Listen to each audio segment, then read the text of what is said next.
በዚህ ሰፊ ፍጥረት ዓለም ውስጥ አያሌ የአላህ ፍጥረታት በተለያየ አኳኋን ይኖሩበታል። ከነዚህ ፍጥረታት ውስጥ አንዱ የሆኑት የጂን ፍጥረታት ከፍጥረተ ዓለሙ በየትኛው ክፍል ይኖራሉ? በፍጥረተ ዓለሙ ከሚኖሩት ፍጥረታት ውስጥ ከሰው ልጅ ጋር ተቀራራቢ የአኗኗር አኳኋን እንዳላቸው የሚታመኑት የጂን ፍጥረታት ከፍጥረተ ዓለሙ ማዕዘን ላይ የማህበራዊ አኗኗራቸው ምን ይመስላል? ራሳቸው ዓለም ውስጥ የራሳቸውን ስልጣኔና ማህበረሰብ ገንብተው የሚኖሩ የጂን ዝርዮች ሕይወትን ለመግፋት አያሌ ተግባራት ላይ እንደሚሳተፉ የሥነ ፍጥረት መዛግብት ያመላክታሉ። ታዲያ ጂኖች ለመኖር የሚያከናውኗቸው ተግባራት ምን ይመስላሉ? ሸይጣን የሰው ልጅ ዋነኛ ጠላት እንደሆነ ይታመናል። ይሁን እንጂ አንዳንድ ጂኖች የሰው ልጆችን ከአደጋዎች ለመታደግ ዋጋ ሲከፍሉና አንዳንዴም አደጋዎች ከመከሰታቸው በፊት ለሰዎች ምልክት ሲሰጡ ይስተዋላሉ። ይህ ታዲያ እንዴት ይሆናል? ይህን መሰናዶ ለእናንተ ለማዘጋጀት ውድ ጊዜና ጉልበት ፈሶበታል። በመሆኑም ቪዲዮውን ስትጀምሩ ላይክ በማድረግ እንዲሁም ቻናሉን ከወደዳችሁት ደግሞ ሰብስክራይብ በማድረግ እንድትጀምሩ በክብር እጠይቃለሁ።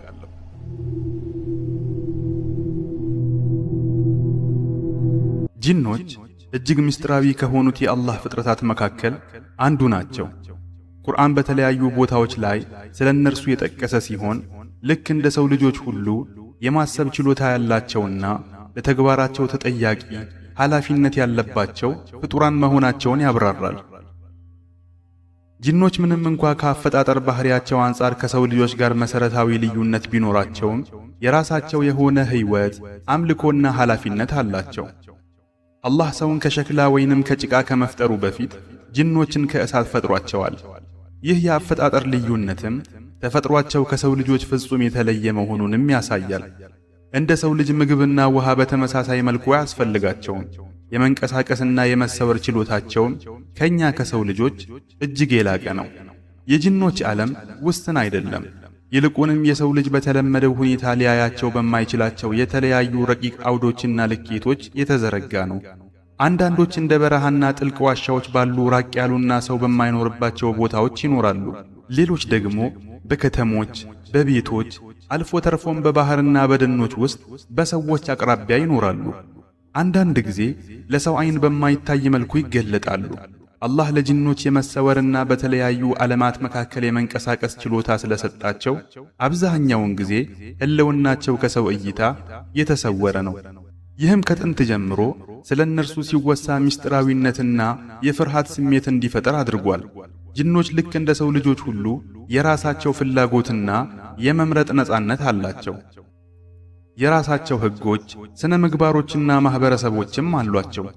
አንዳንዶቹ አላህን የሚገዙ ትእዛዛቱን የሚፈጽሙና አምላካዊ ቅጣትንም በመፍራት በሥርዓት የሚመሩ ደጋግ የአላህ ባሮች ናቸው። በሌላ በኩል ደግሞ ከእውነት መንገድ የራቁ በምድር ላይ ጥፋትን የሚዘሩና የአላህን ትእዛዝ የሚጥሱ ጠማማዎችም አሉ። ይህም የጂኖች ዓለም በአንድ ወገን ብቻ የሚታይ ሳይሆን የተለያየ ገጽታና ደረጃ ያለው መሆኑንም ያሳያል። አንዳንዶቹ ጂኖች በትናንሽ ቤተሰቦች፣ አንዳንዶቹ በብቸኝነት፣ ሌሎቹ ደግሞ እንደ ሰው ልጆች በጎሳና በነገድ ተደራጅተው ይኖራሉ። የመሰወርና የመደበቅ ችሎታ ከጂኖች ዋነኛ ባህሪያት አንዱ ነው። ጂኖች የሰው ልጅ አእምሮ ሊረዳው በማይችል ፍጥነት የመንቀሳቀስ አቅም አላቸው። እንዲሁም በአላህ ፈቃድ ቁሳዊ ነገሮች ላይ ሆን ብለውም ይሁን ሳያውቁት ተጽዕኖ የማሳደር ውስን አቅምም አላቸው። ይህም ሰዎች አልፎ አልፎ ለሚያጋጥማቸው እንደ ምስጢራዊ ድምጾች፣ የቁሶች ድንገተኛ መነቃነቅና በአካባቢው የማይታዩ ፍጡራን መኖራቸውን ለሚጠቁሙ እንግዳ ክስተቶች እንደ ምክንያት ይጠቀሳሉ።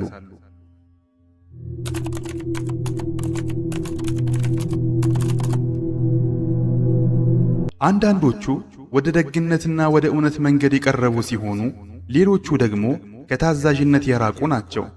ቁርአን እንደሚጠቅሰው አንዳንድ ጂኖች ለእውነት ጥሪ ምላሽ በመስጠት ሙስሊም ሆነዋል፣ ወደ ቀጥተኛው መንገድ ተመርተዋል። በሌላ በኩል ደግሞ በጥመት መንገድ ላይ በመጽናት የሰውን ልጅ ለማሳሳትና ከእውነት ለማራቅ የሚጥሩም አሉ። ይህ ልዩነት የጂኖችን ዓለም ውስብስብ ያደርገዋል።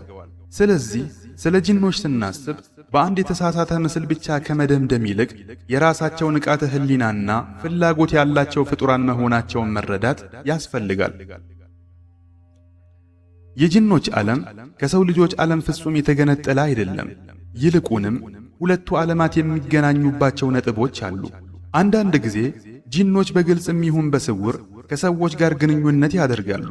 እነዚህ ግንኙነቶች አንዳንድ ጊዜ ለአደጋ የሚያጋልጡ፣ ሌላ ጊዜ ደግሞ ለሰው ልጅ እንደ ትምህርት ወይም እንደ ፈተና ሊሆኑ ይችላሉ። በነቢያዊ ትረካዎችና ሐዲሶች ውስጥ ሰዎች ከጂኖች ጋር ስላደረጓቸው ግንኙነቶች ተጠቅሷል። እነዚህም ግንኙነቶች ለጥበብ ወይም የእምነትና የትዕግስት መፈተኛ እንዲሆኑ ታስቦ የተከሰቱ ናቸው። በአጭሩ ጂኖች ከጥንት ጀምሮ በአጽናፈ ዓለም ውስጥ ያሉ ልዩ ተፈጥሮ ያላቸው ፍጡራን ናቸው። የራሳቸው ሕይወት፣ አምልኮና ኃላፊነት ቢኖራቸውም በዓለማችን ላይ ያላቸው ተጽዕኖ በአላህ ፈቃድ ብቻ እየተገደበ ነው። እነዚህ ፍጡራን መኖራቸው ለሰው ልጅ የአላህን የፈጠራ ታላቅነት፣ አጽናፈ ዓለም እኛ ከምናየው በላይ ሰፊ መሆኑንና አላህ የተለያዩ ፍጡራንን በጥበቡ እንደፈጠራቸው ያስታውሰናል። የጂኖች ዓለም እጅግ ዘርፈ ብዙ ከመሆኑ የተነሳ በአንድ ወጥ ምስል ብቻ ሊገለጽ አይችልም። ይህ ዓለም እያንዳንዱ ደረጃ የራሱ የሆነ ማህበራዊና ባህላዊ መገለጫ እንዲሁም የተለየ የአኗኗር ዘዴ ያላቸው በርካታ እርከኖች አሉት። ጂኖች እንደ ሰው ልጆች ሁሉ በአንድ የተወሰነ የኑሮ ዘይቤ ብቻ የሚመሩ ሳይሆኑ እንደየባህሪያቸው፣ እንደየሥነ ምግባራቸውና እንደየእምነታቸው በተለያዩ ቡድኖችና ግለሰቦች የተከፋፈሉ ናቸው። አንዳንዶቹም ከተፈጥሮ ዝንባሌያቸው አንጻር አንዱ ከሌላው ፍጹም የተለዩ ናቸው። ጂኖችን እንደየአቅማቸው እንደ ተፈጥሮ ባህሪያቸውና ከሰው ልጆች ዓለም ካላቸው ርቀት አንጻር በሚከተሉት ዋና ዋና ደረጃዎች ሊከፈሉ ይችላሉ።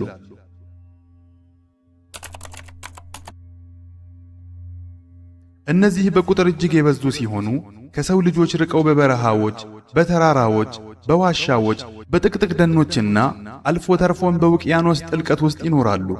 ሕይወታቸው ትሕትና የተሞላበት ሲሆን እንደየራሳቸው መንገድ አላህን ያመልካሉ። አንዳንዶቹም ከእውነት መንገድ ወጥተው በጥመት ውስጥ ይኖራሉ። እነዚህ ጂኖች አብዛኛውን ጊዜ በሰዎች ጉዳይ ውስጥ ጣልቃ አይገቡም። ግንኙነታቸውም እጅግ በጣም አልፎ አልፎ የሚከሰት ነው።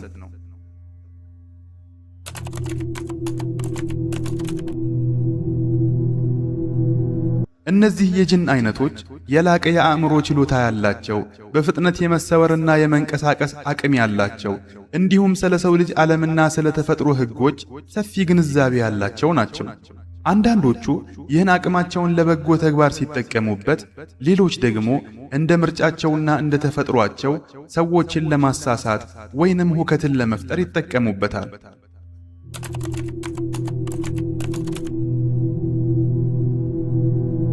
እነዚህ አይነት ጂኖች ትላልቅ የጂን ስብስቦችን የሚመሩ ናቸው። ስለ ገዛ ዓለማቸውም ሆነ ስለ ሰው ልጆች ዓለም ሰፊ ልምድና ዕውቀት አላቸው። አነስተኛ አቅም ባላቸው ወይም በወጣት ጂኖች ላይ ከፍተኛ ተጽዕኖ ያሳድራሉ። እነዚህ መሪዎች ተከታዮቻቸውን ወደ ታዛዥነት የሚመሩ ደጋጎች ወይንም ወደ ጥፋት የሚመሩ ጠማሞች ሊሆኑ ይችላሉ።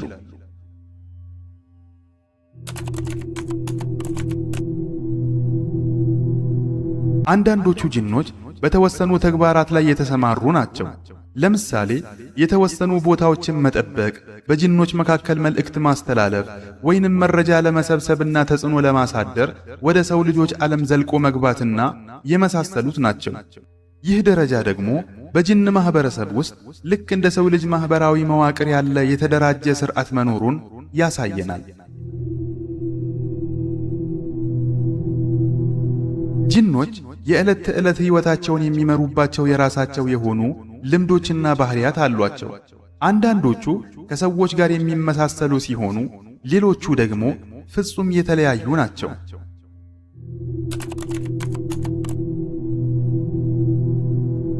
ጂኖች አላህን ያመልካሉ። አንዳንዶቹም ልክ እንደ ሰው ልጆች ይሰግዳሉ፣ እንዲሁም የአምልኮ ሥርዓቶችን ይፈጽማሉ። ቁርአን እንደሚጠቅሰው አንዳንድ ጂኖች ቁርአንን ሰምተው ሙስሊም መሆናቸው መንፈሳዊ ግንዛቤና ንቃተ ህሊና ያላቸው ፍጡራን መሆናቸውን ያረጋግጥልናል።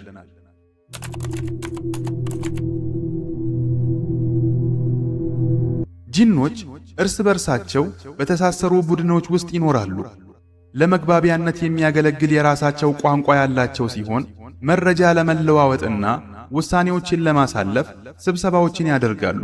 እነዚህ ስብሰባዎች እንደ ቤተሰብ ደረጃ ያሉ ትናንሽ ወይንም እንደ ጎሳ ያሉ ታላላቅ ስብሰባዎች ሊሆኑ ይችላሉ። አንዳንድ ጂኖች በሰዎች ጣልቃ ገብነት እንዳይረበሹ ከሰው ልጆች ርቀው መኖርን ይመርጣሉ።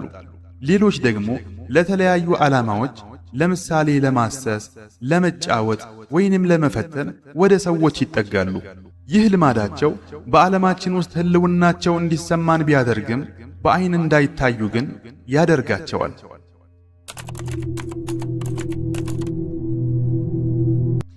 በጂኖች መካከል ያለው ግንኙነት ውስብስብ ነው። የወዳጅነትና የአጋርነት ግንኙነቶች እንዳሉ ሁሉ ግጭቶችና ጦርነቶችም አሉ። ይህ ሁኔታ ከሰው ልጆች ግንኙነት ጋር ቢመሳሰልም በእነርሱ ረቂቅ ተፈጥሮና በሚስጥራዊ አቅማቸው ምክንያት ግንኙነቱ እጅግ የጠነከረና ሚስጥራዊ ነው።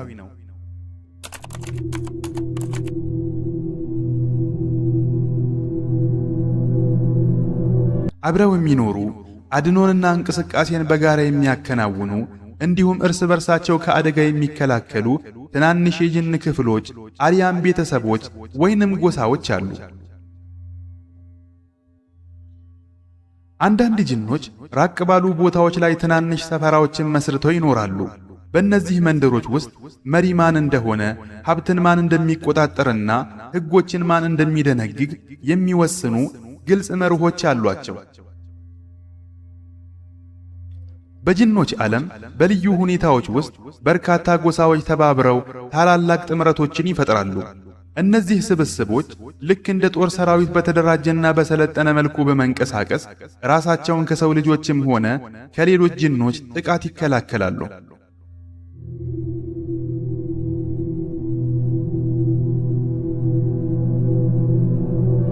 የጂኖችና የሰዎች ዓለም አልፎ አልፎ ይገናኛል። ነገር ግን ይህ ግንኙነት በአላህ ፈቃድ ብቻ የተገደበ ነው። አንዳንዶቹ ጂኖች በጉጉት በጨዋታ ወይንም ሰዎችን ለመፈተን ሲሉ ግንኙነት ያደርጋሉ። ሌሎች ደግሞ ለክፋትና ሰዎችን ለማሳሳት ሲሉ ወደ ሰዎች ዓለም ይቀርባሉ። ይሁን እንጂ ሰዎችን ወደ መልካም መንገድና ወደ ታዛዥነት የሚመሩ ደጋግ ጂኖችም አሉ። ይህም የጂኖች ዓለም በሙሉ ክፋት ብቻ ሳይሆን ልክ እንደ ቀደመው ገለጻችን የተለያየ ደረጃና ዓላማ ያላቸው ፍጡራን ስብስብ መሆኑን ያረጋግጥልናል። የጂኖች ዓለም ሰፊ፣ የተለያየ ደረጃ ያለውና የራሱ የሆነ ማህበራዊ ሥርዓት ያለው ዓለም ነው። ሆኖም ከሁሉ በላይ ምስጢራዊና አስገራሚ የሆነው ገጽታ ጂኖች ከሰው ልጆች ጋር የሚያደርጉት ግንኙነት ነው። በዚህ ግንኙነት ውስጥ የሚታዩት ከተፈጥሮ በላይ የሆኑ አቅሞቻቸውና እንደየፍላጎቶቻቸውና እንደየደረጃቸው የሚገለጡባቸው መንገዶች ናቸው። ጂኖችና ሰዎች የሚኖሩት በአንድ አጽናፈ ዓለም ውስጥ ቢሆንም አብዛኛውን ጊዜ ግን በተለያዩ ልኬቶች ውስጥ ይገኛሉ። ሆኖም ጂኖች በተለያዩ መንገዶች ከሰዎች ጋር ሊገናኙ ይችላሉ።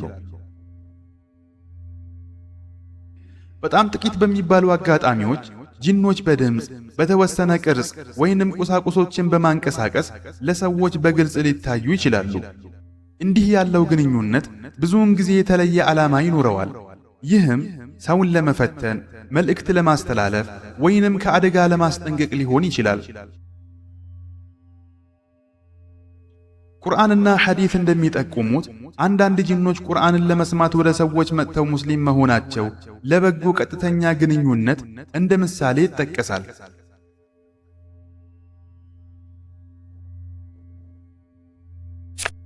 አብዛኛውን ጊዜ የጂኖች ግንኙነት የማይታይ ሲሆን መገለጫውም በአካባቢው እንግዳ ነገር እንዳለ የመሰማት የፍርሃት ስሜት፣ ያለምንም ግልጽ ምክንያት ቁሶች መነቃነቅ ወይንም እንግዳ ድምጾችን መስማት ሊሆን ይችላል። ይህ አይነቱ ግንኙነት ጅኖች በአላህ ፈቃድ በኃይል ወይንም በቁስ ላይ ያላቸውን ውስን የመለወጥ አቅም ያሳያል።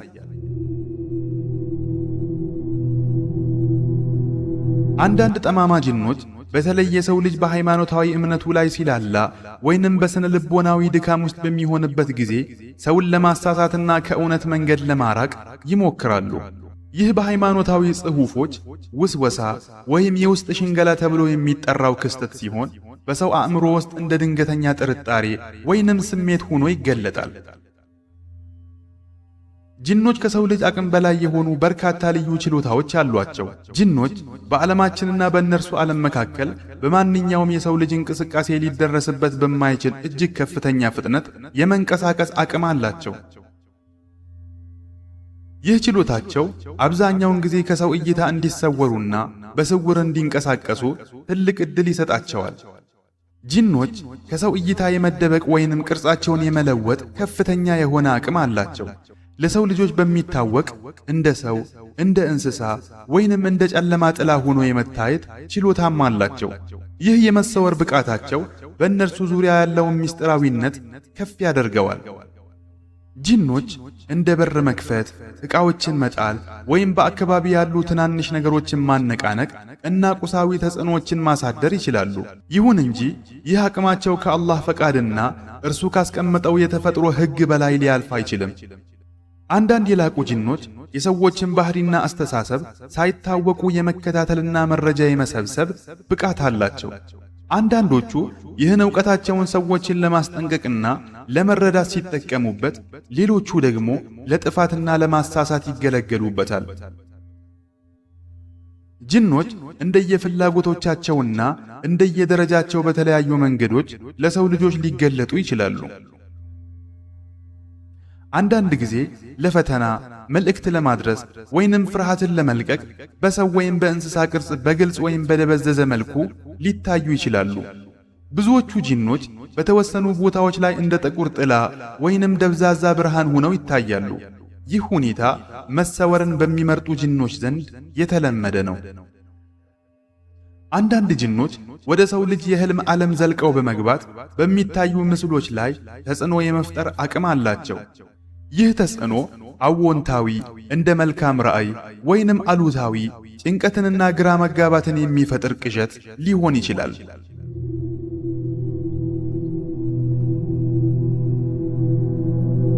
ይህ በብዛት የሚታየው መንገድ ሲሆን ጅኖች ሳይታዩ በሰው አእምሮ ውስጥ ሐሳቦችን ወይንም ስሜቶችን በመልቀቅ ሰውን ይፈትናሉ።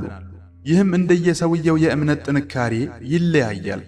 በጅኖችና በሰዎች መካከል ያለው ግንኙነት ዝም ብሎ የተፈጠረ ሳይሆን አላህ በአጽናፈ ዓለም ውስጥ ያስቀመጠው የጥበቡ አካል ነው። አንዳንድ ግንኙነቶች የእምነትና የትዕግስት መፈተኛ ሲሆኑ፣ ሌሎች ደግሞ ማስጠንቀቂያና ለሰው ልጅ መንፈሳዊ ንቃተ ህሊናን የሚሰጡ ትምህርቶች ናቸው። የጅኖች መኖር የሰው ልጅ አጽናፈ ዓለሙ እሱ ከሚያየው በላይ ሰፊ መሆኑን፣ ስውር ዓለማትና ፍጡራን መኖራቸውን እንዲሁም እውነተኛ ኃይልና የበላይነት የአላህ ብቻ መሆኑን ያስታውሰዋል።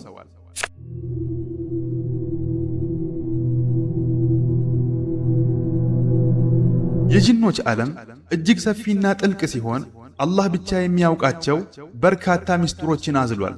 ይህ ዓለም ከኛ ዓለም ጋር ውስብስብ በሆነ መልኩ የተቆራኘ ቢሆንም ግልጽ በሆኑ አምላካዊ ወሰኖች የተገደበ ነው። ጅኖች ከተፈጥሯቸው ከሩቅ ምስጢርና ከሰዎች ጋር ካላቸው ግንኙነት የሚመነጩ የተለያዩ ምስጢሮች አሏቸው። አንዳንድ ጅኖች የሰው ልጅ ሕዋሳት ሊደርሱባቸው የማይችሉትን የአጽናፈ ዓለም ረቂቅ ልኬቶች የማወቅና የመረዳት ብቃት አላቸው። ይሁን እንጂ ይህ ዕውቀታቸው በአላህ ፈቃድ የተገደበ ነው። አላህ እንዲያውቁት ከፈቀደላቸው ውጭ ፍጹም የሆነውን የሩቅ ምስጢር አልያም ገይብ ሊያውቁ አይችሉም። የጅኖች ምስጢር ከሰው ዓይን ከመሰወር ባለፈ እርስ በርሳቸውም የመደባበቅ ብቃትን ይጨምራል። አንዳንድ ጅኖች ሕልውናቸው ሙሉ በሙሉ የመደበቅ አቅም ስላላቸው ሌላው ቀርቶ እጅግ ብልህና ልምድ ያላቸው ጅኖች እንኳ መኖራቸውን ለማወቅ ረዥም ጊዜ ሊወስድባቸው ይችላል።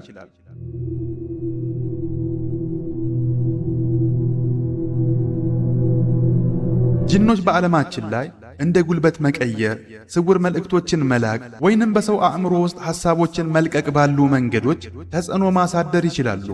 ነገር ግን ይህ ችሎታቸው በተፈጥሮ ወይም በሰው ላይ ፍጹም የበላይነትን የመቀዳጀት አቅም አይሰጣቸውም። ይህም አጽናፈ ዓለሙ በሙሉ በአላህ ፍቃድ ስር መሆኑን ማሳያ ነው።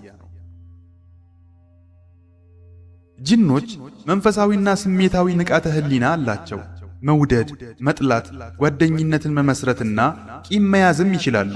ይህ ስሜታዊ ባህሪያቸው እርስ በርሳቸውም ሆነ ከሰዎች ጋር በሚያደርጉት ግንኙነት ላይ ተጽዕኖ ይፈጥራል። ጂኖች ከተፈጥሮ በላይ የሆነ አቅም ቢኖራቸውም አላህ ያስቀመጠላቸው ጥብቅ ወሰኖች አሉ።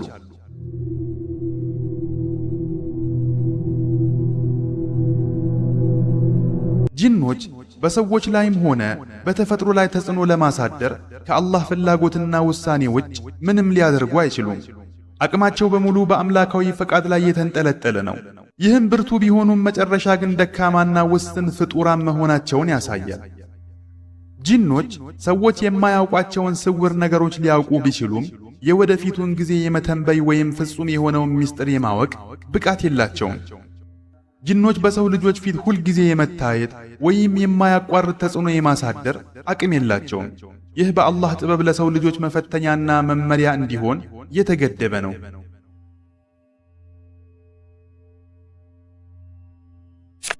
ጂኖች አላህ በፈጠረው የአጽናፈ ዓለም ሥርዓት ውስጥ የራሳቸው ድርሻ አላቸው። ጂኖች በሰዎች በሚታየው ዓለምና በሩቅ ምስጢር ዓለም መካከል እንደ ድልድይ ያገለግላሉ። ምክንያቱም በሚሰወሩባቸው ልኬቶች ውስጥ እየኖሩ በእነዚህ ዓለማት መካከል የመንቀሳቀስ ብቃት አላቸው። ደጋግ ጂኖች ሰዎችን ወደ በጎና ወደ እውነት መንገድ ሲመሩ፣ ጥመኞቹ ጂኖች ደግሞ ሁከትንና ጥርጣሬን ይዘራሉ። ይህ ግንኙነት በአጽናፈ ዓለም ውስጥ ያለው እያንዳንዱ ነገር ከአምላካዊ ጥበብ ጋር የተቆራኘ መሆኑንም ያሳያል። በጂኖችና በሰዎች መካከል ያለው ግንኙነት ውስብስብና እርስ በርሱ የተሳሰረ ነው። ለእውነት የተገዙና ሙስሊም የሆኑ ጂኖች ሰዎችን በተለያዩ አጋጣሚዎች ሊረዱ፣ ሊያነሳሱ ወይንም ከአደጋ ሊያስጠነቅቁ ይችላሉ። እንደዚሁም በተቃራኒው ጠማማ ጂኖች ሰዎችን ለማሳሳት፣ ጥርጣሬን ለመዝራትና መጥፎ ስሜቶችን ለመቀስቀስ ይሞክራሉ። ይሁን እንጂ እነዚህ ሙከራዎች የሚሳኩት በአላህ ፈቃድና ለፈተና ሲባል ብቻ ነው።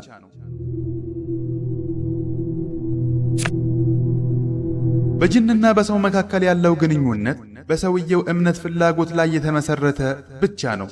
ጠንካራ እምነት ያለው ሰው በተጽዕኖአቸው አይበገርም። ደካማው ግን በቀላሉ ሊታለል ይችላል። ይህም የሰው ልጅ ምርጫና ፍላጎቶች ከጂኖች ጋር ባለው ግንኙነት ላይ ትልቅ ሚና እንደሚጫወት አመላካች ነው። የጂኖች መኖር የአላህን ታላቅነትና የተለያዩ ፍጡራንን የመፍጠር አቅሙን ያስታውሰናል። እነርሱም ልክ እንደኛ ይፈተናሉ፣ ይታዘዛሉ፣ ያምጻሉ። የሰው ልጅ ዓለም እሱ ከሚያየው በላይ ሰፊ መሆኑንና የማይታዩ የአጽናፈ ዓለም ሚዛኖች መኖራቸውን ግንዛቤ ይሰጠናል። ጂኖች ከተለመደው ተፈጥሮ በላይ የሆኑ ፍጡራን ብቻ ሳይሆኑ የራሳቸው ኃላፊነት ያለባቸው የፍጥረት አካላት ናቸው። በመሆኑም የሰው ልጅ ትክክለኛ ኃይልና የበላይነት የአላህ ብቻ መሆኑን ሊረዳ ይገባል።